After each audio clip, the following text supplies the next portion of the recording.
بسم الله الرحمن الرحيم.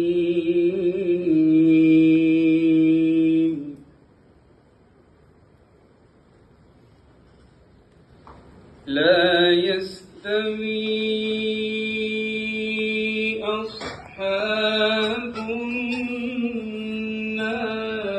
وأصحاب الجنة. بسم الله الرحمن الرحیم. ملګرو لا تاسو کته شي دا بیا نن د مردان کې وزیر مو دا د ماندورو اجلاس روان دي.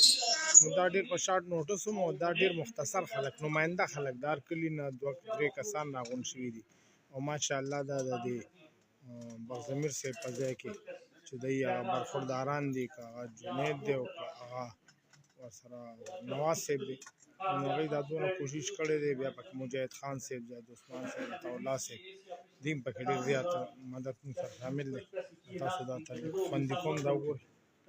د عثمان صاحبي ملي والد صاحب چې و هغه په ډي جي آفس کې ډي آی جي آفس کې پی او 32-34 سال سروس کړو. یقینو کا موږ د ماندوري ټول ماندوریانو ته په ټول علاقې کې وسه مثلا نه پی او افسر نو ډي آی جي نو خو هغه د وجې ټول دا ماندورو هغه کریم دی. دا هغه مشران دي چې راغلي دي او دلته کې موږ سره موجود دي مسلسل 15 غنټو نه. دا زمونږ د جرګم اوري او د جرګه را سره شریک دي په جرګه کې.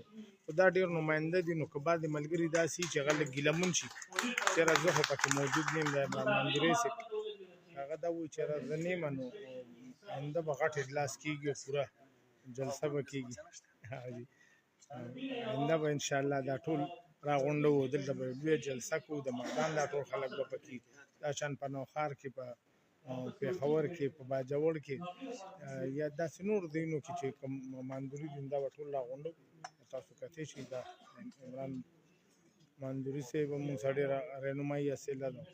دا د بغزمیر صاحب د ماندورو اجره ده د مردان کې. تاسو وګورئ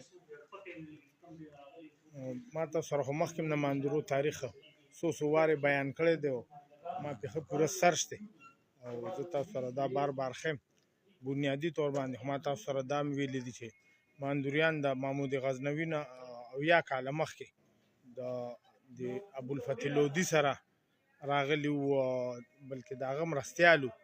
بیا حمید لودي د ملتان حاکم و لړکاني پورې حکومت و. نو دا اسلام چې راغلی دی نو دا دلته زموږ په دې علاقو کې د دلزاکو د ماندورو په توفیل راغلی دی. بیا دوی څونه مجاهده کړې ده. بیا دوی د پټکي په ځای کفن په سر تړلی راوړی دی او دلته کې خپل ځانونه شیندلي دي او اسلام بقا یې کړې ده د انسانیت بقا یې کړې.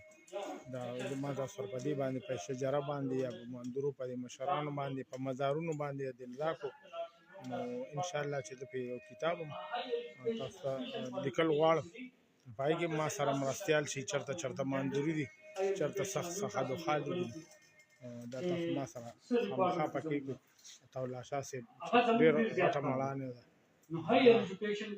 نواز صاحب ناست دی بهادر دي ګل محمد صاحب ممتاز دا زما کشر دریا خان خان دا ټول مشران او زه باندې انشاءالله تاسو سره دوی په شجره د دوی په تاریخ باندې خبرې کوم. خدای مخا د بعد ساعته خوا ملګري د ګیلمون نه شي چې کوم دلته موجود نه دي نو آینده وخت به انشاءالله هغه ټول دلته کې خو دوی ځکه د مردان کې لږ کم ویلو چې یاره دا کوم بار د مېلمانه راځي چې دا زیات قدر شي او دا نیازول شي. خدای مخا د بعد ساعته والسلام.